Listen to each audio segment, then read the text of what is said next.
महाराज जी, भगवान ने इस दुखालयम की रचना ही क्यों की? सबके दुख कष्ट देखकर मन में आता है कि यदि इस संसार की रचना ही ना भगवान होती। के ऊपर क्यों है? क्या भगवान के ऊपर क्यों रखा गया? वो अपने आप से अपने आप में खेल रहे हैं। आप भी तो वही हो। आप अपने को भूल करके स्त्री मान रहे हो, आप अपने को भूल कर बच्चा मान रहे हो, आप अपने को भूल कर पुरुष मान रहे हो। आपकी भूल है। आइए आप अपने स्वरूप में देखिए, कोई खेल नहीं हो रहा, कोई दुखालय नहीं। स्वप्न में हो अभी, इसलिए तुम्हें बहुत दुख सुख दिखाई दे रहा। जागो तो न सुख सुख है न दुख है। जेहि जाने जग जाए हेराई, जागे जथा स्वपन भ्रम जाई। इस भ्रम से आप निकलना चाहो तो निकल सकते हो, आप फंसना चाहो तो फंस सकते हो। आप अपने जाल में फंस गए हो, आप अपने जाल से मुक्त हो जाओ। आप कौन है? किसका प्रश्न है? आप कौन है? नहीं पता। बस यही पता लगा ले तो संसार का प्रश्न का समाधान हो जाए। जीव अविनाशी चैतन्य घन सुख स्वरूप, संसार स्वाप्निक भ्रम में। अब भ्रम में फंसकर अपने स्वरूप को भूल जाना ही दुख है। अपने स्वरूप को जान करके भ्रम का नाश हो जाना, यही परम स्वरूप है, यही परम सिद्धि है। अब संसार को भगवान ने क्यों रचा? आप कौन है? आप वही है। तत्त्वम अश, तत्त्वम अश, तुम वही हो।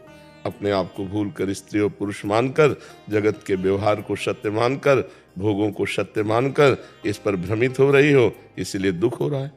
जैसे स्वप्न में किसी का गला काटा जा रहा हो तो चाहे जितना फोर्स लगा दो उसे बचा नहीं सकते आप। उसे बचाने का एक उपाय है, जगा दो। क्यों? स्वप्न में तुम्हारा गला काटा जा रहा हो, चाहे जितने बॉडीगार्ड लगा दो, चाहे जितने आप फौज लगा दो, कुछ बचा सकते हो क्या? एक उपाय, उसे जगा दो केवल। स्वप्न में कोई समुद्र में डूब रहा है, अब चाहे सैकड़ों जहाज लगा दो, चाहे नौका लगा दो, चाहे तैराक लगा दो, आप उसे बचा नहीं सकते। उसे एक ही उपाय है, जगा दो। ऐसे ही उमा कहो मैं अनुभव अपना, सत हरि भजन जगत सब सपना। स्वप्न में आप अपने को स्त्री मान रहे, पुरुष मान रहे, दुख मान रहे, सुख मान रहे, ये एक स्वप्न है। भगवान ने अपने आप को ही त्रिगुण रूप में विस्तार कर दिया। सतोगुणी रूप, रजोगुणी रूप, तमोगुणी रूप। सृजन, पालन, संहार। वो अपने आप से आपका सृजन करते हैं, अपने आप से आपका पालन करते हैं, अपने आप से अपना संहार करते हैं। आप भी वही हो, जानो इस बात को। तो जे ही जाने जग जाए हेराई, जान गए तो ये संसार गायब हो जाएगा। जैसे जगाने पर स्वप्न गायब हो जाता है, अभी आप स्वप्न देख रहे हैं इसलिए सत्य लग रहा है। भगवान ने बड़ी करुणा की है। क्या बुरा रचा है हमें बताओ? आंख दी अच्छा देखो, जबान दी अच्छा बोलो, कान दिया अच्छा सुनो, हाथ दिया अच्छा करो, अभी आनंद आनंद है, कहाँ दुख है? अब करो मनमानी आचरण और अपने स्वरूप को भूल करके, तो फिर दुख तो है ही। तो भगवान ने ये खेल अपने लिए रचा है, तुम्हारे लिए थोड़ी रचा है। तुम कौन हो? तत्त्वमश, तुम वही हो। खत्म खेल। बस यही जानना तो जीवन मुक्त हो जाए। आत्यंतिक प्रलय यही है, मोक्ष। मोक्ष का मतलब क्या है? कभी बंधा ही नहीं तो मोक्ष क्या होना है? भ्रम, भ्रम नष्ट हो गया, बात समझ में आ गई। भगवान आप प्रभु हो, आप ही प्रभु हो। अपने आप को भूल कर स्त्री मान रहे हो, अपने आप को भूल कर पुरुष मान रहे हो, और इस संसार को सत्य समझ रहे हो, भोगों को सत्य समझ रहे हो। ये सब मोह निशा सब सोह निहारा, देखे स्वपन अनेक प्रकारा। ये भगवान की माया का एक भ्रमात्मक स्वरूप रचा हुआ है, जो आपका है। आप ही हैं वो, दूसरा कोई नहीं है। जे जाने जग जाए हेराई, जब जान जाओगे तो संसार का महत्व खत्म हो जाए। अभी संसार का महत्व है ना, शरीर का महत्व है ना, इसलिए जान नहीं पा रहे हो। एको ब्रह्म द्वितीयो नास्ति, दो है ही नहीं, एक है। तो आपको तो बहुत दिखाई दे रहे, स्त्री पुरुष जड़ चैतन्य। तो एक मन जैसे स्वप्न में पूरी बाजार इकट्ठा कर देता है, ना सत्य होते हुए भी। जब तक जगोगे नहीं तब तक स्वप्न सत्य दिखाई देगा, और जब जगोगे तब झूठा नजर आएगा। ऐसे ही मोह में हो तो इसलिए संसार सत्य दिखाई दे रहा है। जब ज्ञान में होगे तो एक ब्रह्म के सिवा कुछ नहीं, सर्वम खलमिदम ब्रह्म, एको ब्रह्म द्वितीयो नास्ति, दूसरा कोई नहीं। दुख की कोई गुंजाइश ही नहीं है, दुख है ही नहीं, आनंद ही आनंद है। अब आप स्वप्न में, इसलिए आपको दुख सुख का अनुभव हो रहा है।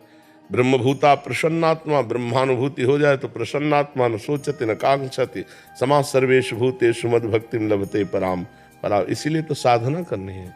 अब साधना हो रही भोगों की, साधना हो रही विषय की, साधना हो रही संसार की, तो संसार दुख सुख मिश्रित है। ऐसा नहीं कि केवल दुख ही मिलता हो, दुख भी मिलेगा, सुख मिलेगा, दोनों झूठे, दुख सुख दोनों झूठे, सत्य कुछ नहीं, एक भ्रम है। बोले इतना सुख भोगा, कुछ है तुम्हारे पास सुख नाम की चीज कि मेरे को ये सुख मिला? फिर वही अतृप्ति, फिर वही खालीपना, फिर वही अकेलापना, फिर एक खोज नए सुख की। तो मन जिस सुख को खोज रहा है वो तुम्हारा ही सुख है। तुम अविनाशी भगवान के अंश हो, अर्थात भगवत स्वरूप हो। वो भगवत स्वरूप सुख हो और तुम अपने स्वरूप को भूलकर स्त्री मानकर पार्थिव भोगों में, तो कैसे सवाल का हल होगा? सवाल का हल तो साधना से होगा। नहीं, भगवान ने कुछ बुरा नहीं रचा, बहुत अच्छा रचा है भगवान ने। देखो ना, सूर्य रचा, चंद्रमा रचा, इतनी बढ़िया रचना की, आंख दिए, नाक दिए, कान दिए। अब इनका हम दुरुपयोग करोगे तो फिर दुख भोगना पड़ेगा। सदुपयोग करो तो अभी आनंद है। आप मनाओगे भगवान बड़ी कृपा करके ये रचना रची, कितना आनंद में है। गुलाब जामुन खाती हो, गलत रचा भगवान ने। अब 50 गुलाब जामुन पा जाओ, गलत हो जाएगा ना। हाँ, तो अगर हम उचित व्यवस्था के साथ इस संसार को भगवान का बगीचा मानकर उचित व्यवहार करें तो दुख न रहे। अच्छा बताओ, अगर भारत सरकार में ये दंड विधान ना हो तो सरकार अधूरी है कि नहीं है? अधूरी। भला कोई शासन में रहेगा दंड विधान ना हो तो? जरूरी है दंड विधान, जरूरी है ना। तो ऐसे वही हमारी सुरक्षा में है। अभी आप उनसे सुरक्षा मांगे, आपको सुरक्षा दे देंगे, और आप गलत करोगे तो मार डंडे आपको अंदर कर देंगे। तो भगवान हमारी सुरक्षा में भी है। जब हम गलत करते हैं तो वही दुख रूप आ जाते हैं, और जब सही करते हैं तो वही सुख रूप आ जाते हैं। और जब ज्ञान हो जाता है तो दुख न सुख, अखंड प्रसन्नता बनी रहती है। तो ऊपर उठो, नाम जप करो, भगवान के पावन चरित्र सुनो और संयम से रहो। कोई गलत काम मत करो, तो अभी देखो आनंद आने लगेगा, हृदय आनंदमय होने लगेगा।